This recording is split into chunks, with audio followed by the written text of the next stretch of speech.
collaboration with the partners, ICANN, Afrinic, ISOC, and all that in bringing this AFNOC as well. I mean, they are the hosts in bringing this, and then we have the opportunity to present. So I wouldn't take much time. I'll just proceed straight to my presentation, and then I know I'm aware I'm the last presenter between now and break, so I wouldn't. Next slide.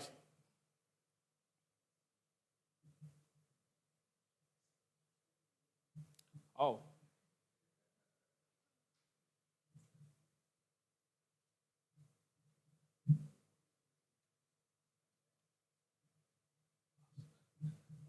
So my presentation is going to be around 4 areas.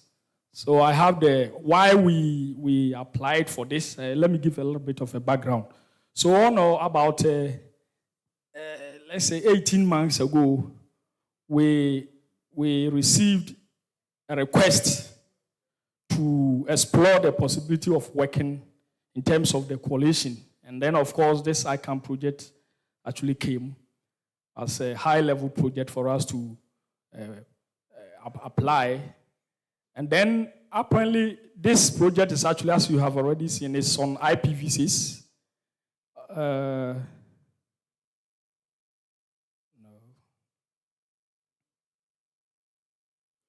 Yes, we had earlier done a little bit of work on ipv6 with the African Union and also the Huawei. And then we had come to the conclusion that when it comes to the deployment of ipv6 in Africa, there are a lot of issues. I mean, not only one, we have technical issue, we have financial, we have political issues, several issues that are contributing to the ipv6 deployment in Africa not going up compared to the globe. So out of that, we put up a proposal with ICANN for consideration to see how best we can do this. So essentially, like I said, we are very much aware at the beginning of this session, or I would say throughout this week, we are aware that when it comes to ipv6 deployment in Africa compared to the globe, we are nowhere. I mean, less than 10%, the statistics actually indicate in all the theories. There is let's say, misconception that because we still have not finished with the usage of the IPv4, clearly there's not much political will to, migrate to IPv6.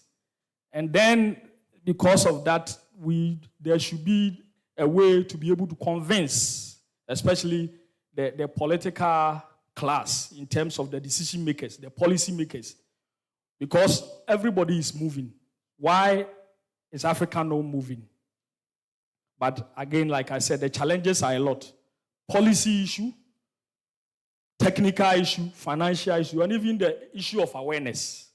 So these are the basis for which we put up the application. And then out of several requests to ICANN, I was told about over 1,000 requests to ICANN, our project or proposal was selected as one of the best to work with. And then we got this grant graciously from ICANN to work closely with them and make sure, as a AU body responsible for telecommunication and ICT, we are able to work and provide the objective for which reason we applied. I must say that we don't call ourselves ATU as experts of everything. We are just facilitators, and we are very much aware they are subject matter experts in the space. For example, we talk about Afrinic, we talk of ISOC, we talk of AFNOC, and even the African Association of the Universities. They are all in the space collaborating. So one of our issues also how we can collaborate with these entities to make sure the issue is addressed at a very high level. Because ATU having about 52 out of 52 member states, we believe these other entities can leverage on us to make sure we are able to convince the political class or decision makers in terms of how we can address this issue. So now, this is about the solution, how we are going to address it. Even though there have been work that have been done around it, we still believe some work have to be done. So you look at it, we are approaching it in 6 stages. We're looking at it from research perspective, analysis, what has been done before, what are the gaps, so that we are able to address it. We're looking at it from the point of view of training and capacity building, training the member states, those who have been in the space before, policymakers, technical guys, working with these entities, the AFRENIC, the ISOC, the AFNOC, and all that, working collaboratively to provide the needed training to help bring the awareness level. The issue of policy fragmentation or lack of policy around IPv6 is something that we have to tackle as a group or as a team. So we'll look at it from that perspective. And then the technical assistance, pilot deployments. As you are aware, the countries are not at the same level of deployment. How do we assist other countries? Because we look at it, we are made up of member states. So some countries may be here, other countries may be here. But how can we make sure we bring all of them to a level that they will understand and appreciate it and possibly adopt it or accept it? And then the final is the advocacy or the awareness creation. So the delivery, in terms of the activities that will be done at each stage of the project, like the phases, what I have already indicated, I wouldn't want to go through, but I'm here. The presentations have also been shared, the slides, so you can have a look. If you take about the assessment, these are about 4 key areas that we'll look at. Then if you take out the deployment, there's about 3 key areas, the possibility of helping to establish a national IPv6 task force that will work with the policymakers to address the issue. Then the issue of advocacy and also monitoring, how project sustainability. How are we going to monitor that? We know that now we are less than 10%. Our objective is to at least grow to, let's say, between 20-25% in terms of the regional or African adoption. Where are we? I mean, what do we have to do to make sure we come there? So that is the approach that we're going to do. In terms of, definitely there will be a question of, so you said we are going to work with all these entities who are already in the space. What will be their specific responsibilities? What will be their roles? We have already communicated. We've had some meetings with the entities that we've already identified. We've indicated to them our intention, how we would like to approach the project and who is going to do what from all the 6 phases. And this is just a brief summary. I would say, like I said, it's still discussion stages. We are not saying this is done. So if there's something that we have missed, we believe some of you here are already represented in these organizations. So there's a team, there's a project team that is working around the clock to make sure we address some of the gaps that have not been, acted on or that have not been addressed here. So this is just the responsibilities that we've identified, at least for the time being, still proposal for improvement. And then this is, I will say this is the plan. Who is going to do what? From the side of the ATU, our principal is ICANN. We do report to ICANN. So I would say they are the head. Per a contract that we've signed with them, we have to deliver on terms of reporting what have been achieved. For the 6 phases, at each phase, you have to report to them what have you been achieved. Is it in line with the contract?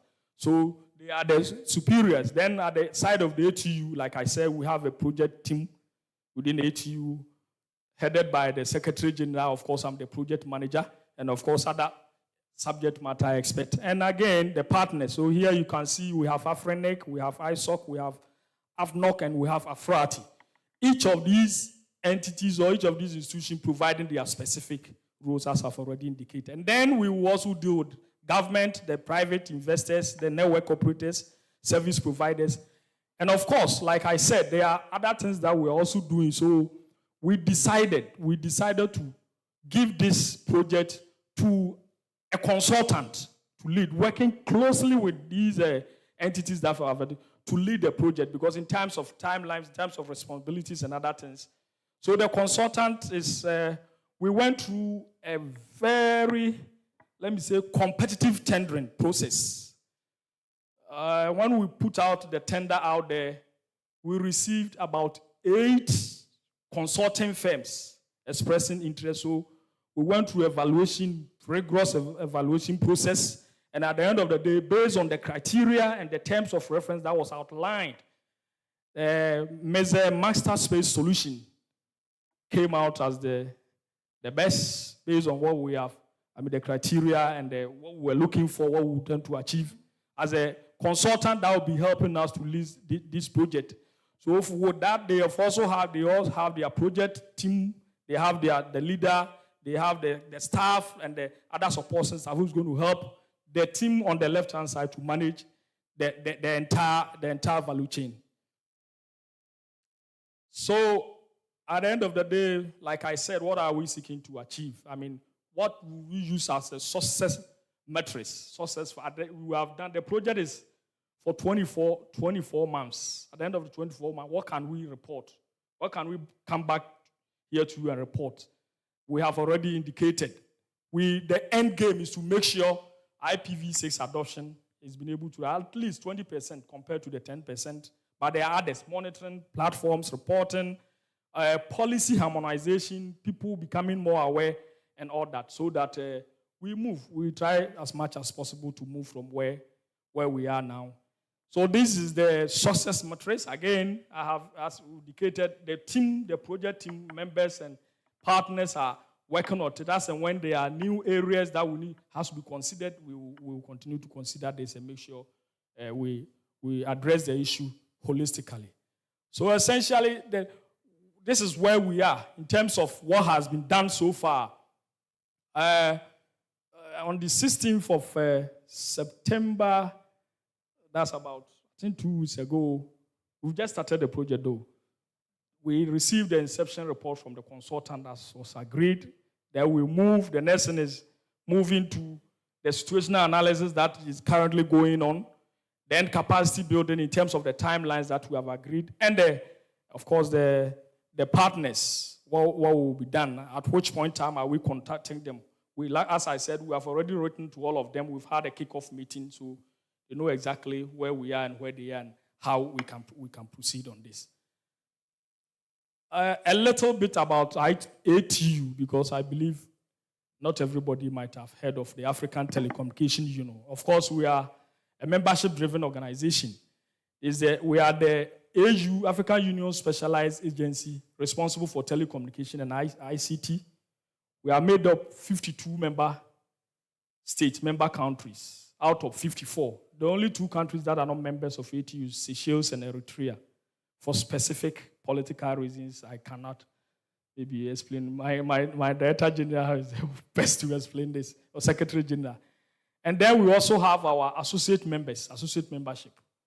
There are about 55 of them. These are players in the space. These are the African countries that are members of the ATU who are very active in the work that we are doing. And these are the sector, or I'll say associate members, who are also working closely with us. So you can talk of the network operators, you can talk of the platform providers, the content provider, the satellite, undersea cable guys, even the equipment manufacturers. They are all members, associate members of ATU, based on the interest that they have. We have at the moment about 55 of them. The ATU is an organ of the AU, as I've indicated. So we are very well structured in terms of how we do our terms. We have at the top level of the ATU is the Conference of Plenipotentiaries. That is the Ministers' Conference. So ICT, telecom ministers, they meet every 4 years and they provide the strategic direction of the African Telecommunication Union.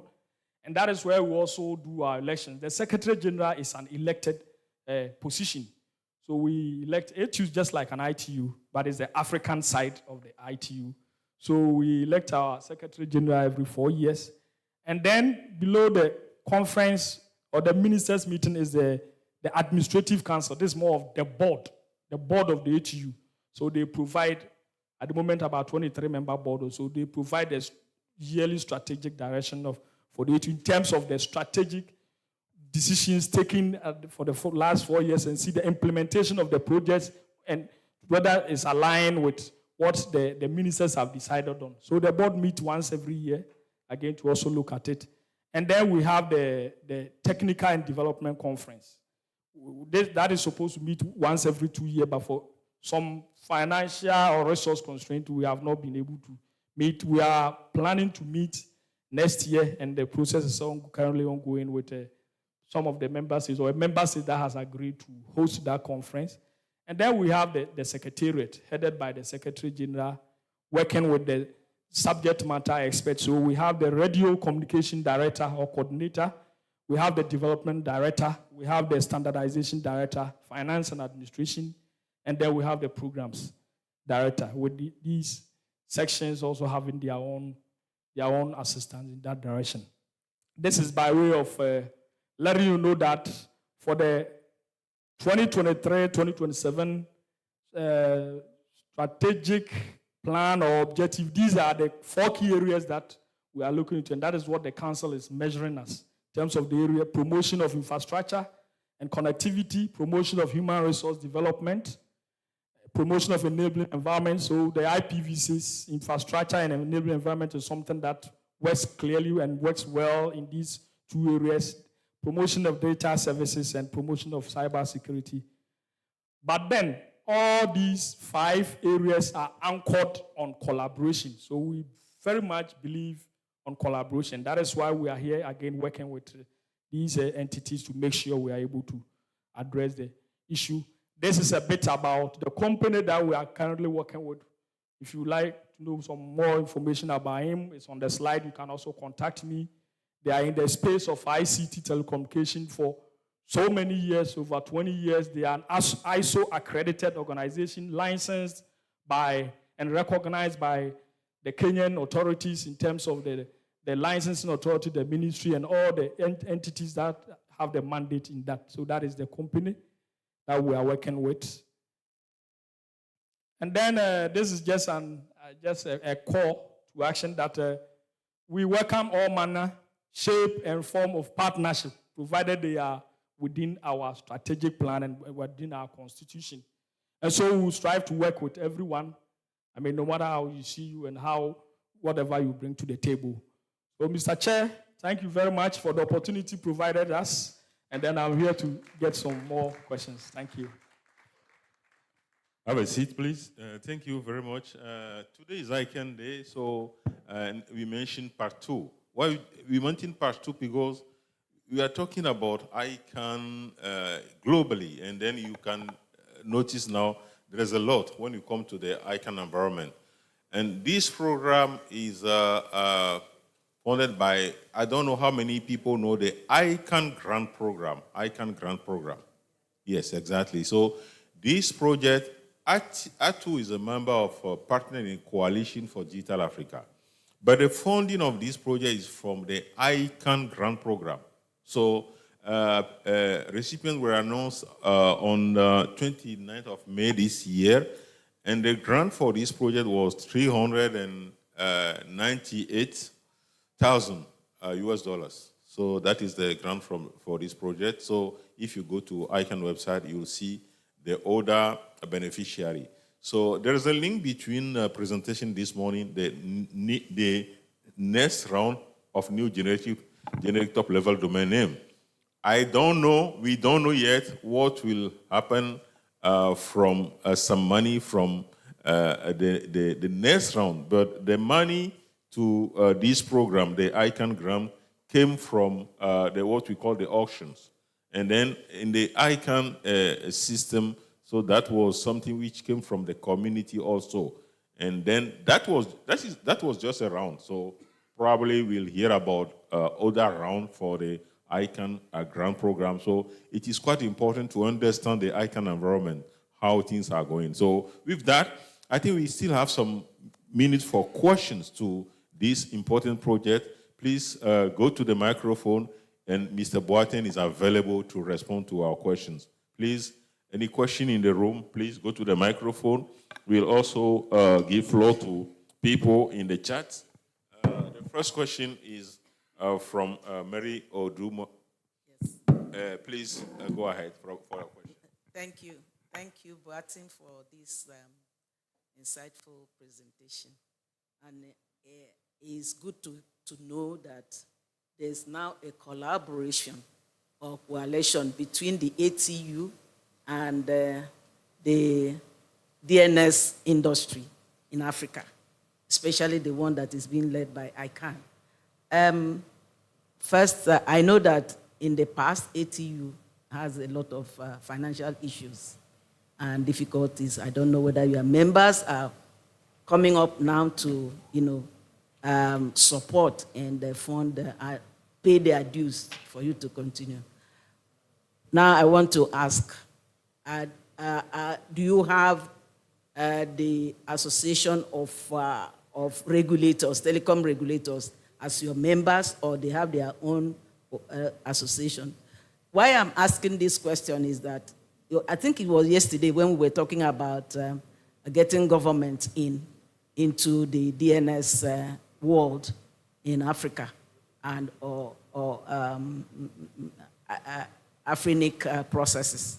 So, and I think we were talking again this morning about our countries not being represented at the GAC of ICANN. So I don't know, I wanted to ask whether two things, are the regulators, you are members or they have their own?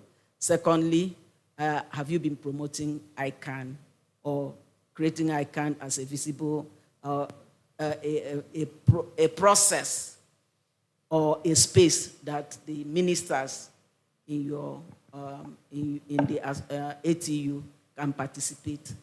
Are you telling them about now that this project is coming? I think is a platform for us to be able to get the government, the ministers, or the experts in telecoms and ICT to be part of ICANN processes.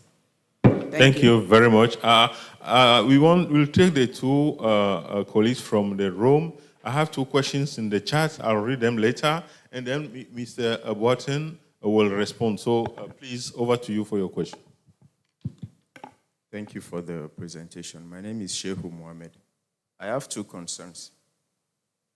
The first is your strategy for implementation of this project. In step 2, which covers training and capacity development, you mentioned that you are going to have like 60 trainers in 30 countries.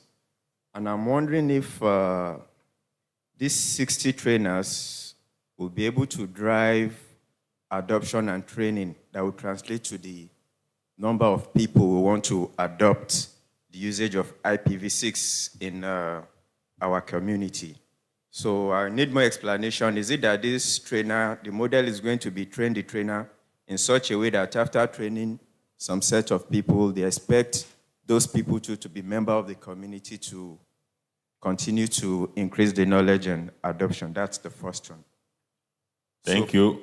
The second one, in your governance model, I did not see CCTLDs or GTLDs being represented, and I feel these are major players in the sense that they are name servers that need to have IPv6. And I'm wondering if CCTLDs and GTLDs are not carried along. If their name servers do not have IP addresses, how do we expect the translation of the domain names to be IPv6 ready? So I'll need more explanation as to the reason why we don't have CCTLDs and GTLDs under your governance model. Thank you.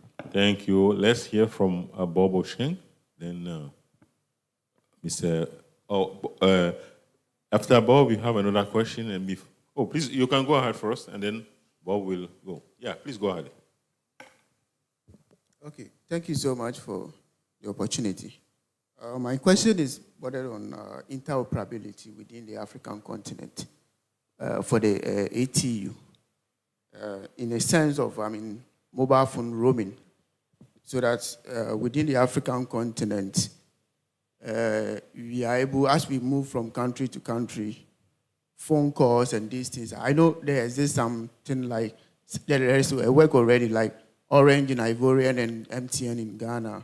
The moment you cross the Ghanaian border to Elubo, there is. But I think more should be done. So I don't know whether it's part of the agenda so that roaming within African continent? Because these are the same telecommunications that exist in the countries and using the same kind of technology. So I don't know the agenda on that one. Thank you.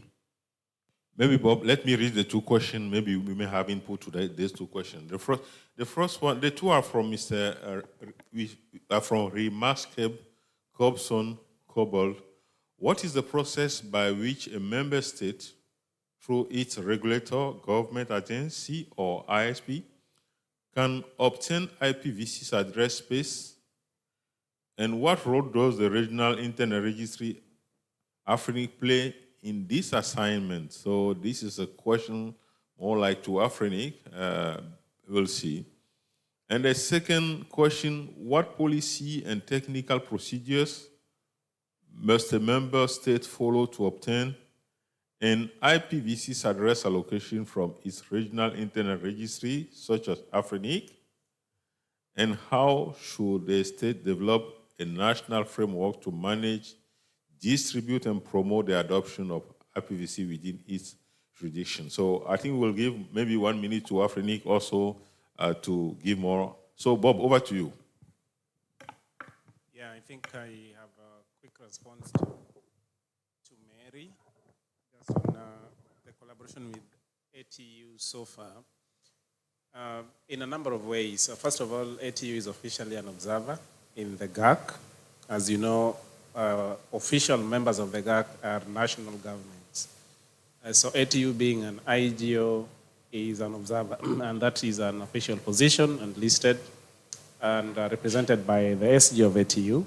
And I should say that they have been, I can confirm they have been quite active. But more directly, I think we have found the ATU membership an important constituency, and working together with ATU to convene their membership for us to convey strategic content or information sometimes. And at the moment, obviously one of the areas that we're keen on is the next round. And I think just last month we had a joint webinar convened, ICANN and ATU, to talk to their members about the next round, and especially what should governments be aware about, and what should they be following, and what should they be alive to in terms of the next round, so that they don't get surprises. So I think it's been a strategic partnership. We have a formal MOU between ATU and ICANN. They come to ICANN, but also we have found their membership quite useful to really reach out very directly to their constituency. So I just wanted to highlight that part. The others are for Isaac to comment. Thank you. Thank you very much, Bob, for this input. So, Mr. Bolton, over to you for the questions. Thank you very much, Mr. Moderator. In fact, I'm very happy in the sense that from where I was trained, my professor told me that normally if you do a presentation and there are no questions or there's no question, it means two things. Either they are not interested in the presentation or they did not understand. So I'm very much happy about the questions that we are receiving, meaning that people were actually paying attention to it. So I think Bob has already answered Madam's question, but a bit about whether African Association of Regulators is a member of the ATU. So let me respond it from this perspective. So ATU actually works with government. So in every country, we have, depending on the structure of the country, we have the ministry that is leading the country as a member of the ATU or the regulator. In some countries, we realize having both the ministry and the regulators are also leading, so they are essentially members. The question about the African regulators has come up at the last council that we really have to work with them, or we have to collaborate with them. So even on this ICANN project, it is something that we are also thinking about to bring them to the fold, but it's still being discussed at the level of the collaborators. They will take the decision, but from our perspective, like, we are always open for collaboration, for partnership, and for others. So we don't have any problem inviting them to be part of it, but it is the collaborators that will decide. the question about the representation in terms of the 60 or 30 and the fact that they may not be enough, yes, we do recognize. But I can tell you on authority that when it comes to the training of IPv6 in the space, technical training, trust me, people have been trained. And we even got that understanding from the committee and the discussions. So sometimes it's not about training, maybe it's about the modalities and the planning and the strategy. Where we sit and exactly where we see is the major problem is at the policy level. And that is why we have indicated that the training that is going to be organized, because that was a contract we signed, the call will be for a high-level policy maker, a decision maker, and then a technical guy. So the training model will be centered around these two areas, policy training and also technical training.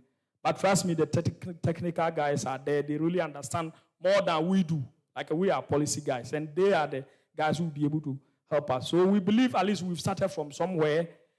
People already in the space who really know about it. It is that a policy that is the challenge. That is where we are trying to bridge the gap there. The issue of CCLT and others, I think we thought, again, in alignment with what Madam said, we thought the inclusion of Afrinic is enough to do that because obviously Afrinic is working closely with these guys. So if there's something that may be needed, they will still be contacted through Afrinic or through any other entity.